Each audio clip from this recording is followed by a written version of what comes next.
आजादी के बाद पहली बार देश में जाति आधारित जनगणना कराई जाएगी। बुधवार को केंद्रीय कैबिनेट ने इसके लिए मंजूरी दे दी है। केंद्रीय मंत्री अश्विनी वैष्णव ने बताया कि इसे आगामी जनगणना के साथ जोड़ा जाएगा। गौरतलब है कि साल के अंत में बिहार में विधानसभा चुनाव भी होने हैं।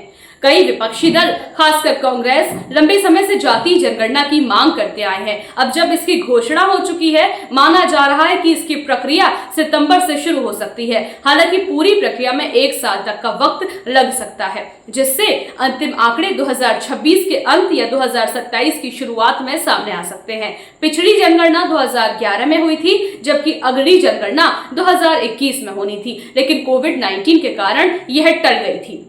इस फैसले पर राजनीतिक प्रतिक्रियाएं भी सामने आई हैं। कांग्रेस अध्यक्ष मल्लिकार्जुन खड़गे ने इसे विपक्ष की जीत बताते हुए कहा कि वे शुरू से इसकी मांग कर रहे थे। वहीं तेजस्वी यादव और उदित राज ने भी इसे अपनी जीत बताया।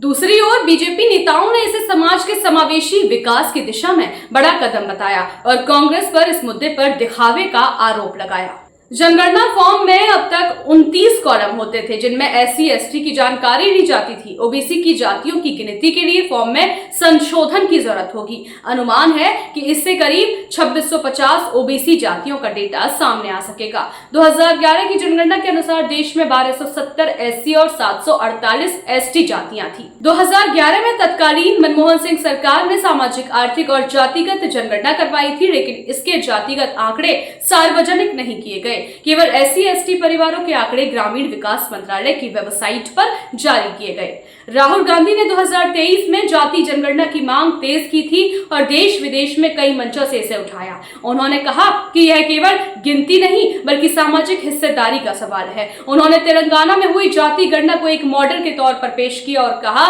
कि हमें यह जानना जरूरी है कि किन जातियों की ऊंचे पदों में कितनी भागीदारी है। ऐतिहासिक रूप से अगर देखें तो 1979 में मंडल आयोग बना और 1990 में ओबीसी आरक्षण लागू हुआ। इसके बाद जातिगत आधार पर आरक्षण की मांग जोर पकड़ती गई। 2010 में भी जातिगत जनगणना की आवाज उठी, लेकिन आंकड़े सार्वजनिक नहीं हुए।